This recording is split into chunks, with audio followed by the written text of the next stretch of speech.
channel. It's Joanna. In today's vlog, I am going to share with you our fun experience in the memorial last weekend here in Windsor, Ontario. Alex got interviewed by CTV News by Campbell. So let's watch this. No morning in downtown Windsor today as many gathered at the cenotaph outside of City Hall to pay their respects. And this was the first time in years students from several schools were able to attend due to the pandemic. CTV's Campbell was there. Hundreds gathered today for Windsor's Remembrance Day service in the heart of the city. All in all, I'm really thankful for what I have, what we have. Veterans, students, and civilians alike, all showing gratitude for the freedom we have. Yeah, gratitude for those of the past, gratitude for these soldiers, and honestly, I was telling my wife, gratitude for the thousands of soldiers that made it through but were injured. Those like 100-year-old Charles Davis, whose Second World War efforts won't be forgotten.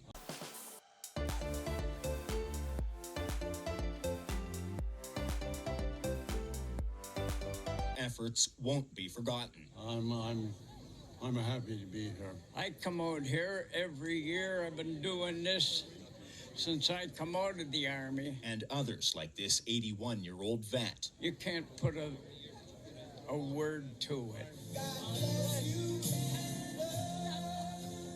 We are very thankful for them. It was the first time grade 5 student Christine Youssef from Immaculate Conception attended the event, her class writing letters to veterans. I thought it was pretty cool. I mean, the gunshots were they freaked me out.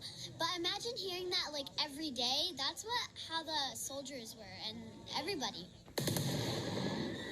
I am very amazed that the students that are here are learning. It's very important. They're the future, right? They're the people that'll hopefully carry this on and be up here when we're long gone. Life is too short to wake up in the morning with regrets. Silver Cross recipient Teresa Charbonneau, whose son Corporal Andrew Grennan was killed in 2008, spoke to the crowd. I would not be a very worthy Silver Cross recipient if I were to allow this to prevent me from being here. Without question, today is about acknowledging the service of our veterans, some of whom paid the ultimate price. Elected officials also reflecting on the trials of COVID-19. And in reflection and contemplation of the past 2.5 years, I can tell you firsthand, it was messy, it was frustrating, and it was hard. And I can tell you the cost of all this freedom was absolutely not free. Chris Campbell, CTV News. That was a lot of exposure. We have 4 exposures in it. So we got 5-second fame there. So we're happy. But today I asked Alex to come with me and join the small interview before we finish the video. Come on, Alex. Hello. So how did it feel interviewed by CTV News?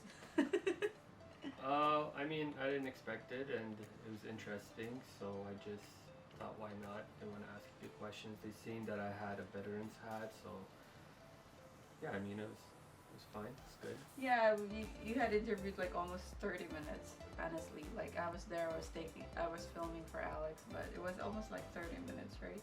And they only took 10 seconds of your time. Mm-hmm. So what will you say about those people that doesn't observe Remembrance Day?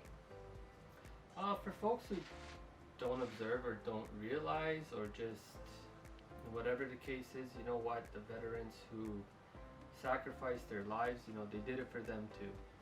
So we're happy.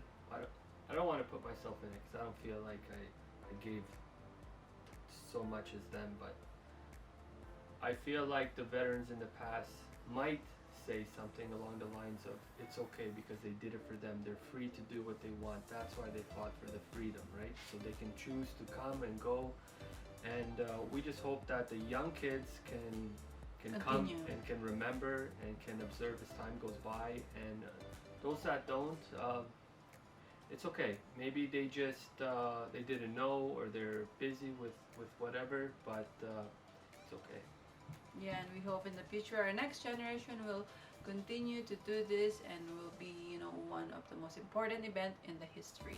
I mean, in the That's right, because if you forget history, you'll probably repeat it, and that's the last thing we need as a country and just as people in general, to repeat those devastating events of the past, right?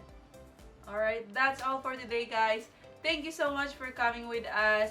Make sure you hit that subscribe button, and yeah, and please watch the behind scene of Alex's interview in CTV News. Bye bye.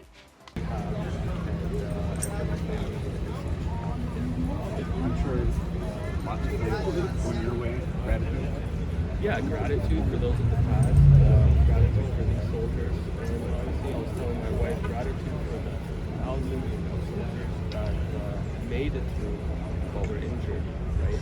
If we were to lay out another 2,000 plus flags, not taking away from these folks, but you know what I mean? There's so many, and their families as well should be remembered. And, This is the first year in 3 or 4 years that students are supposed to be back. So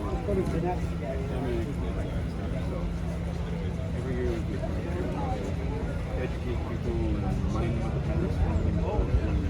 yeah, that's what I've noticed most, is that people forget, or they get complacent, and history isn't really taught as used to be, maybe. Like, I don't know, there's less people, I think, here than there were. I was last year in 2013 when I was still Check 1 2 check. people now, and that's unfortunate, but you know what, that doesn't mean anything. Check. Are you in? That way, and I think if we keep speaking, and there's lots of great yeah, that's correct. Yeah, it's my first Remembrance Day since I got back, and as a civilian, so I really didn't even Check know 1 2. what to wear. I thought, do I wear a uniform? Do I wear Check. a medal? Do I wear anything? Are you in? I'm just gonna put on my hat. Check. Go